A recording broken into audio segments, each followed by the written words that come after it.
Hey beautiful people, welcome back to ప్రీప్రా chronicles. సమ్మర్ వచ్చేసిందంటే ఆంధ్ర వంటిల్లు ఆవకాయ పచ్చడితో కలకలలాడిపోతుంది. మామిడికాయ పచ్చడి అంటే ఎవరికి ఇష్టం ఉండదు చెప్పండి. మరి మా పిన్ని చేసిన అద్భుతమైన స్పైసీగా ఉండే ఆంధ్ర స్టైల్ ఆవకాయ పచ్చడి కరెక్ట్ కొలతలతో ఎలా చేసుకోవాలో చూసేద్దాం పదండి.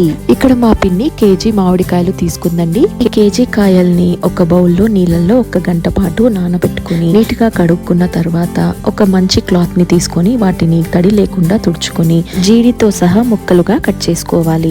1 కేజీ మామిడికాయలకు 250 గ్రాముల వెల్లుల్లి రెబ్బలు, 200 గ్రాముల కారం పొడి, 100 గ్రాముల ఆవాలను తీసుకోవాలి. ముక్కలుగా కట్ చేసుకున్న మామిడికాయకి ఇలా ఒక లేయర్ అయితే వస్తుంది. ఆ పొరని కూడా మనం నీట్ గా తీసుకొని తడి లేకుండా దాన్ని మళ్ళీ తుడుచుకొని పక్కన పెట్టేసుకోవాలి.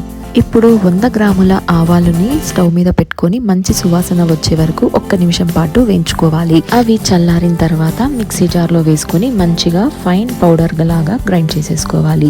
ఆవపిండి కూడా రెడీ అయిపోయింది. ఇప్పుడు వెల్లుల్లి రెబ్బల్ని పైన ఉన్న తోలు తీసుకొని వల్చేసుకోవాలి. ఒక పెద్ద బౌలులో మామిడికాయ ముక్కలు అలాగే పట్టి పెట్టుకున్న ఆవపిండిని వేసి బాగా కలుపుకోవాలి.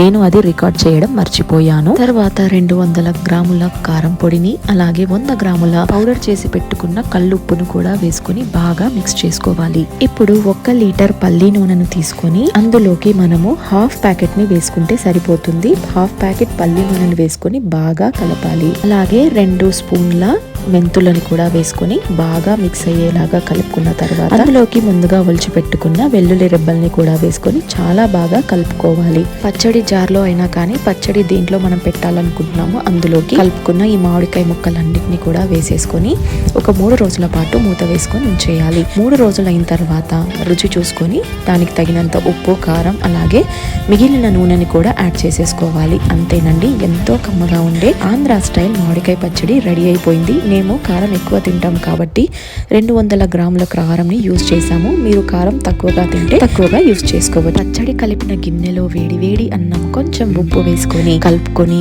గోరు ముద్దలు తింటే అబ్బా, అస్సలు ఆ రుచి మాటల్లో చెప్పలేమండి. చాలా రుచిగా ఉంటుంది. అసలు దాని ముందు ఏ మటన్, చికెన్లు కూడా పనికిరావు. తడి తగలకుండా ఈ పచ్చడిని మనం 1 సంవత్సరం పాటు నిల్వ ఉంచుకోవచ్చు. రంగు రుచి మారకూడదంటే ఫ్రిడ్జ్ లో కూడా పెట్టుకొని యూజ్ చేసుకోవచ్చు.